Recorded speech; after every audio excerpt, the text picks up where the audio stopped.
अब नए पर्वो सहेले धरबो हम लुआठी, अब नए पर्वो सहेले धरबो हम लुआठी। बहरिया आयला पेट पोसेले, पेट तो पोसबे करला, टांग पसार देला रहेले। अब नए पर्वो सहेले धरबो हम लुआठी। जोहार।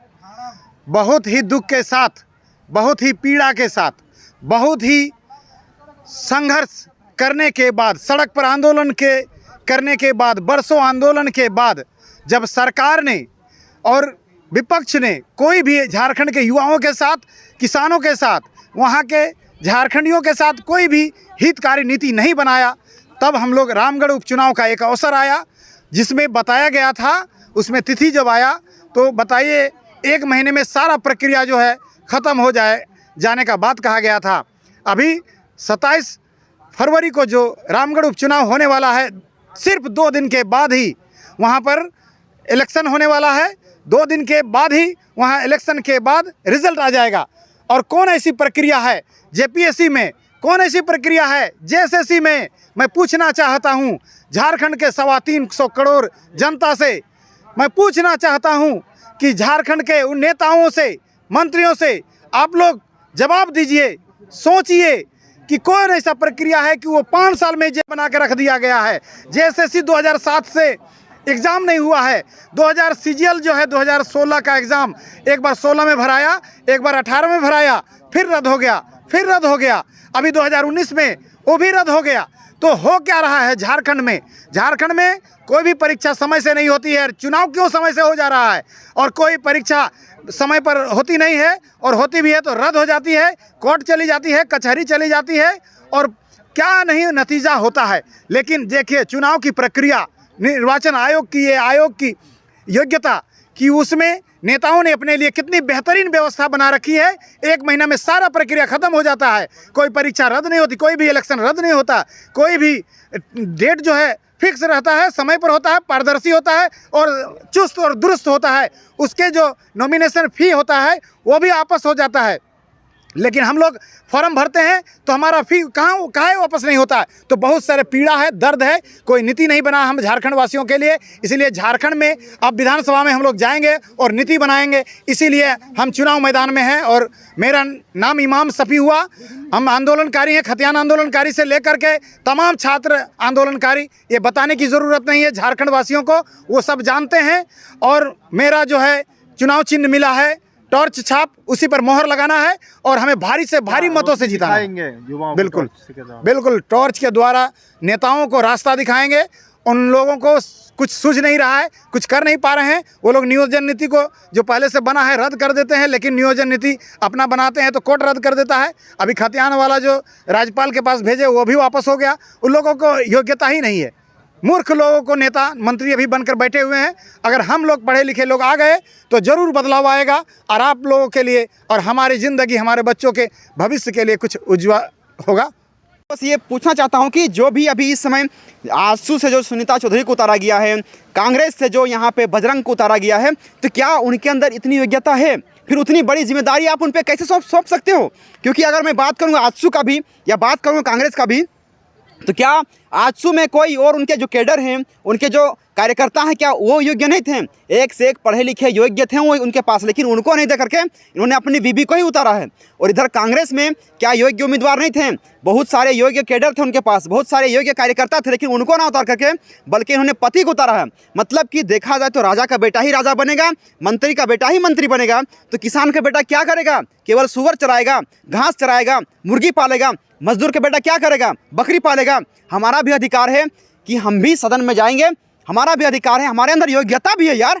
तो हम अपनी योग्यता का प्रदर्शन सदन में जाके क्यों ना करेंगे? हम पढ़े लिखे हैं, जब सड़क पे बदलाव ला सकते हैं, अगर सदन मिलेगा तो हम सदन में भी जाएंगे। और हमारे बाबा भीम साहब ने भी ये बात कही थी। उन्होंने जो इशारा किया है ना, ये सिर्फ इसलिए इशारा नहीं किया है, उन्होंने कहा कि संविधान बना के हमने आपको दे दिया है, अब आपके अंदर योग्यता है।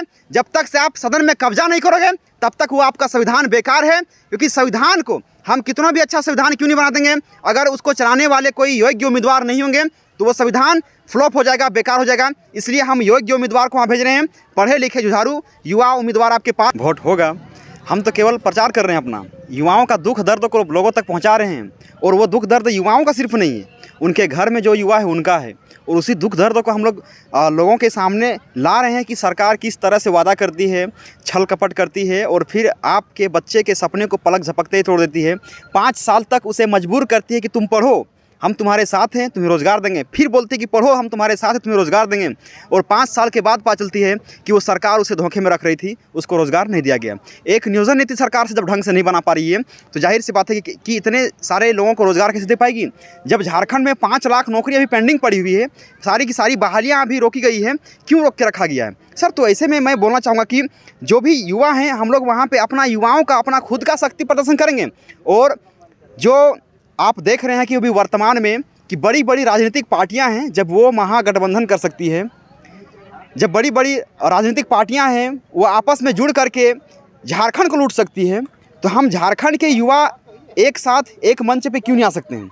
और एक मंच पे आएंगे और वो अंतिम समय में हमारी रणनीति होगी कि हम एक मंच पे आएंगे और आएंगे उस समय हम लोग सामूहिक रूप से एक उम्मीदवार को ही वोट दिलाने का प्रयास करेंगे। और सारा का सारा वोट एक उम्मीदवार को दिला करके हम जीत उस हारी हुई बाजी को जीत में तब्दील करेंगे। लेकिन ये हमारी स्ट्रेटजी है, हमारी रणनीति है, हम इसे सार्वजनिक बिल्कुल नहीं करेंगे।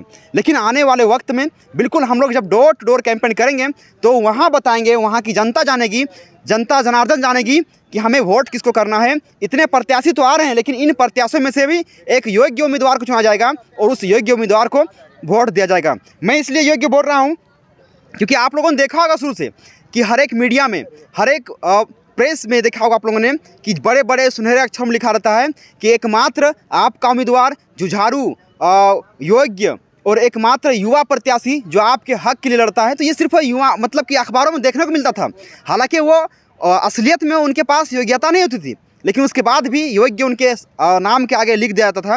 लेकिन हमारे पास बहुत सारे उम्मीदवार हैं जो योग्य हैं, जुझारू हैं, ईमानदार हैं और पढ़े लिखे हैं। और इतने योग्य है कि अगर उनके हाथ में सत्ता की बागडोर सौंपी जाए तो इस सत्ता में एक सिर्फ तख्ता पलट नहीं बल्कि पूरा सत्ता में आमूलचूल परिवर्तन होगा और विकेंद्रीकृत रूप से पूरा पंचायत लेवल तक का मतलब कि एक विकास, एक डेवलपमेंट देखने को मिलेगा। और इसलिए हम लोग चाहते हैं कि पढ़े लिखे जुझारू युवा को पहले जो सड़क पे थे अब उसको उठा के हम लोग सदन में भेजेंगे, ताकि सड़क पे जो चीख चीख के चिल्ला के हमारी आवाज़ बनते रहें, सदन में जाएंगे तो हमारी नियोजन नीति को लेकर के, हमारी रोज़गार को लेकर के, हमारी बिजली को लेकर के, हमारी मूलभूत समस्याओं को लेकर के, हमारे स्वास्थ्य को लेकर के, हमारे शिक्षा को लेकर के, हमारी खुद की आवाज़ को वो सदन में बुलंद करेंगे। और ज़रूरत पड़ेगा तो जिस तरह से सड़क पे हम लोगों ने हंगामा किया, सड़क पे हमेशा हम लोगों ने लड़ाई किया है, वैसे ही सदन में भी हंगामा होगा, सदन में भी लड़ाई होगा। इसीलिए जो भी आपके पास योग्य, कर्मठ, जुझारू और पढ़े लिखे उम्मीदवार जाएंगे आप उनको चुनिए,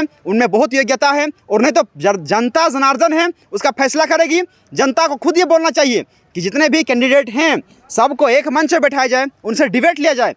मेरा नाम सहदेव कुमार रामगढ़ विधानसभा के गोला प्रखंड से हैं और चुनाव में नॉमिनेशन कराने का मेरा मुख्य उद्देश्य है कि पूर्ववर्ती सरकार और वर्तमान सरकार, झारखंड अलग हुए 22 साल कंप्लीट हो चुके हैं, 23वां साल चल रहा है।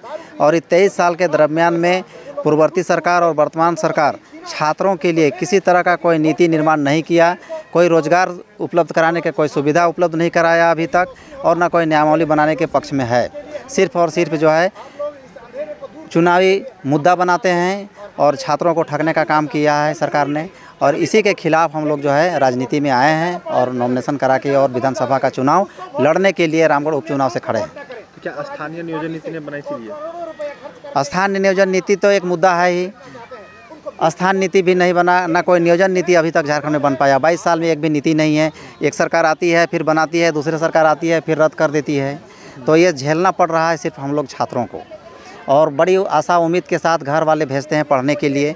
जब वैकेंसी निकलती है उस समय हम लोग अंडर एज होते हैं और जब अगला वैकेंसी 10 साल के बाद आती है तो ओवर एज हो जा रहे हैं और इस तरह से हम वैकेंसी भर नहीं पाते हैं। इसके पहले भी एक दारोगा का नियुक्ति 2019 में हुई थी, तो एज जो है जनरल के लिए 25 साल रखा गया था, लेकिन लोगों को ग्रेजुएशन करने में छात्रों को जो है 21 से 22 साल लग जाता है और प्रत्येक साल एग्ज़ाम होती नहीं है। अगर 5 साल के बाद एग्ज़ाम होगा तो पता चलेगा कि लड़का ग्रेजुएशन करने के बाद वो एग्ज़ाम में अपीयर भी नहीं हो पाता है। ये दुर्दशा है छात्रों के साथ।